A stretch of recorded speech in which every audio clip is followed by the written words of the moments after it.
ఆంధ్రప్రదేశ్ మన రాష్ట్ర stamps registration శాఖ వారు సాఫ్ట్వేర్ అప్లయన్సెస్ కోసం ఒక సర్క్యులర్ జారీ చేస్తే దాన్ని పట్టుకుని ల్యాండ్ టైటిలింగ్ యాక్ట్కు ఆపాదిస్తున్న టీడీపీ పార్టీ సోషల్ మీడియాలో పబ్లిక్ మీటింగ్లలో ఐవీఆర్ఎస్ కాల్స్ ద్వారా చేస్తున్న తప్పుడు ప్రచారాన్ని తీవ్రంగా ఖండిస్తున్నాం. ల్యాండ్ టైటిలింగ్ యాక్ట్ ద్వారా ఆంధ్రప్రదేశ్ రాష్ట్ర ప్రజల ఆస్తులకు భంగం వాటిల్లుతుంది అని వైఎస్ జగన్మోహన్ రెడ్డి ప్రభుత్వం వస్తే ఆంధ్రప్రదేశ్ రాష్ట్ర ప్రజల ఆస్తులకు ఈ ల్యాండ్ టైటిలింగ్ యాక్ట్ ద్వారా వారి ఆస్తి హక్కులకు నష్టం వాటిల్లుతుంది అని చేస్తున్న తప్పుడు ప్రచారాన్ని రాష్ట్ర ప్రజలను అపోహలతో అబద్ధాలతో తప్పుదోవ పట్టించి జరగబోయే ఎన్నికలలో లబ్ధి పొందాలి అని ప్రయత్నం చేస్తున్న టీడీపీ పార్టీ చర్యలను తీవ్రంగా ఖండిస్తున్నాం. ఈ సందర్భంగా తెలియజేశారు. 2024 ఎలక్షన్స్లో సందర్భంగా మీడియా మిత్రులకు ప్రత్యేక ప్రకటన విడుదల చేశారు. తెలుగుదేశం పార్టీ అధ్యక్షులు వాళ్ళ అనుచర గణం అంతా సోషల్ మీడియాలో బహిరంగ సభల్లో వాళ్ళ అనుకూలమైన పత్రికల్లో ఐవీఆర్ఎస్ కాల్స్ ద్వారా తప్పుడు ప్రచారాలు చేస్తున్నారు.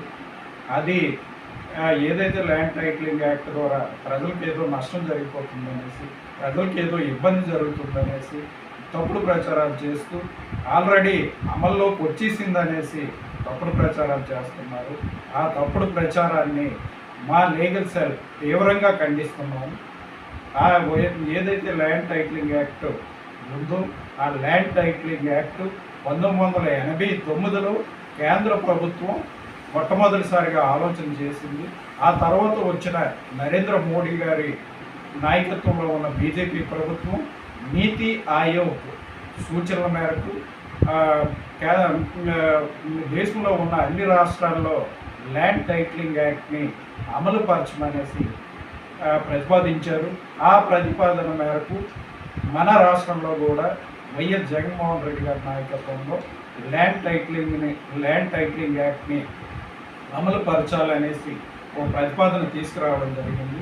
అయితే ఈలోగా న్యాయవాదం నుంచి కొన్ని అభ్యంతరాలు రావడం, హైకోర్టులో కేసులు ఫైల్ అవ్వడం,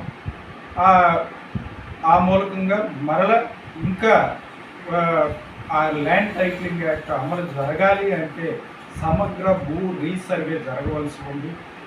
ఎప్పుడో 100 సంవత్సరాల క్రితం బ్రిటిష్ వారి టైంలో భూ సర్వే జరిగి 100 సంవత్సరాల ఇప్పటి వరకు కూడా భూ రీసర్వే అనేది జరగలేదు. ఇప్పుడైతే ఈ ల్యాండ్ టైటిలింగ్ యాక్ట్ అమలు జరగాలి అంటే సమగ్ర భూ రీసర్వే జరగవలసి ఉంది. ఆ సమగ్ర భూ రీసర్వే జరగనిదే ఈ ల్యాండ్ టైటిలింగ్ చట్టం అనేది అమలు చేయడం సాధ్యం కాదు. ఇప్పటి వరకు కొన్ని గ్రామాల్లో వైఎస్ జగన్మోహన్ రెడ్డి గారి నాయకత్వంలో వైఎస్ఆర్ కాంగ్రెస్ ప్రభుత్వం దగ్గర 17,000 ఎకరాల 17,000 రెవెన్యూ గ్రామాలకు సంబంధించి రీసర్వే జరగవలసి ఉంటే కేవలం ఒక 3-4 వేల రెవెన్యూ గ్రామాల్లోనే భూ రీసర్వే జరిగింది. ఇంకా భూ రీసర్వే జరగవలసి ఉంది. ఆ భూ రీసర్వే జరగందే ఈ యాక్ట్ అమలు కాదు అనేసి ఆల్రెడీ ప్రభుత్వం తెలియచేయడం జరిగింది. ఏదైతే హైకోర్టులో కూడా గౌరవ అడ్వకేట్ జనరల్ ద్వారా గౌరవ హైకోర్టులో భూ రీసర్వే జరగలేదు, ఈ ల్యాండ్ టైటిలింగ్ యాక్ట్ అమలు పరచాలంటే రూల్స్ ఫ్రేమ్ చేయవలసి ఉంది, ఇంకా రూల్స్ ఫ్రేమ్ చేయలేదు అనేసి గౌరవ అడ్వకేట్ జనరల్ గారు అఫిడవిట్ కూడా దాఖలు చేయడం జరిగింది. ఈ మూలకంగా ల్యాండ్ టైటిలింగ్ యాక్ట్ అయితే ప్రస్తుతానికి ఆంధ్రప్రదేశ్ రాష్ట్రంలో అమలులో లేదు. ఏదైతే తెలుగుదేశం నాయకులు చంద్రబాబు నాయుడు గారు వారు అనుసరణ చేస్తున్న సోషల్ మీడియాలో పత్రికల్లో బహిరంగ సభల్లో ఐవీఆర్ఎస్ కాల్స్ ద్వారా చేస్తున్న తప్పుడు ప్రచారం, అది చేస్తున్న ల్యాండ్ టైటిలింగ్ యాక్ట్ మీద చేస్తున్న ప్రచారం అంతా అది తప్పుడు ప్రచారం. అది దానివల్ల ప్రజలకు ఎటువంటి నష్టం లేదు.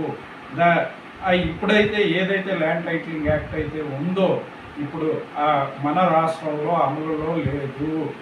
అది ప్రజలందరూ దయచేసి గమనించాలని మన ఆంధ్రప్రదేశ్ రాష్ట్ర ప్రజలంతా విఘ్నులు. ఏదైతే చంద్రబాబు నాయుడు వారి అనుచర గణం ఈ మరికొద్ది రోజుల్లో జరగబోయే ఎన్నికల్లో లబ్ధి పొందుదాం అనేసి ఉద్దేశంతో ఈ తప్పుడు ప్రచారం చేస్తున్నారు. ఆ తప్పుడు ప్రచారం ఆంధ్రప్రదేశ్ రాష్ట్ర ప్రజలు ఎవరు నమ్మరు. ఆంధ్రప్రదేశ్ రాష్ట్ర ప్రజలంతా తెలివైన వాళ్ళు ఈ తప్పుడు ప్రచారాలని తిప్పుకొడతారు అనేసి ఈ సందర్భంగా తెలియజేసుకుంటూ ఆ ల్యాండ్ టైటిలింగ్ యాక్ట్ ప్రస్తుతానికి మన రాష్ట్రంలో అమలులో లేదు అని దయచేసి రాష్ట్ర ప్రజలందరూ తెలిసి ఆల్రెడీ వాళ్ళకి తెలుసు. చంద్రబాబు నాయుడు గారి నాయకత్వంలో ఉన్న తెలుగుదేశం పార్టీ చేస్తున్న ఈ తప్పుడు ప్రచారాన్ని చంద్రబాబు నాయుడు ఆయన వర్గీయులు చేస్తున్న ఈ తప్పుడు ప్రచారాన్ని ప్రజలందరూ దయతో పరిశీలించి ఈ తప్పుడు ప్రచారాన్ని తిప్పికొట్టాలనేసి ఈ సందర్భంగా తెలియజేసుకుంటూ వైఎస్ఆర్ కాంగ్రెస్ పార్టీ మీద బురద